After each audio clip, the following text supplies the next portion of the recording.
В минувшие выходные воспитанники секции традиционного карате решили испытать свои силы в поединках с магнитогорскими спортсменами. На первенство магнитки сибайцы выезжают уже во второй раз. Как и положено, результат наши мальчишки и девчонки улучшили, завоевав в итоге 6 первых, 6 вторых и 5 третьих мест. Я как тренер, конечно, очень этому результату доволен. У нас это на сегодняшний день это самый хороший результат нашего клуба. Тем более, что было такое на этих соревнованиях, что в финале выходили оба мои бойца.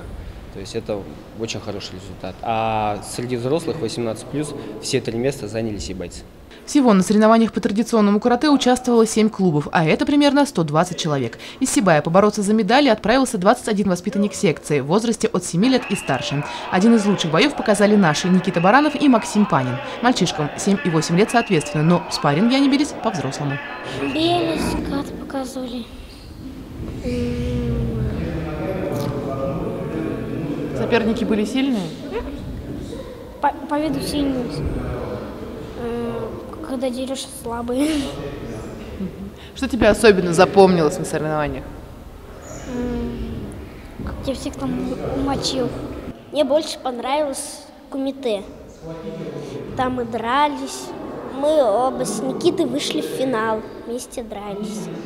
Он победил меня. Почему он тебя победил? Он потому что больше меня ходит, и у него IQ старше. Соперники были очень сильны. Они были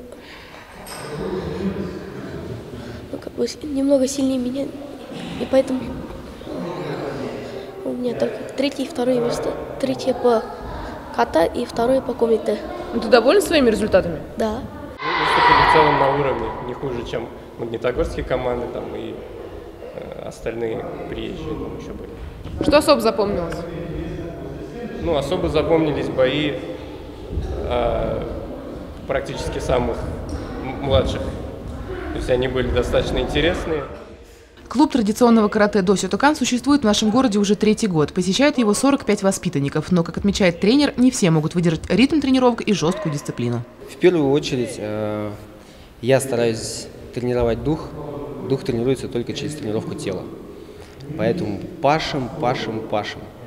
И многие родители даже замечают, дети пришли, которые дети 3 года назад, 2 года назад, они пришли совершенно с другим характером, совершенно с другими мыслями.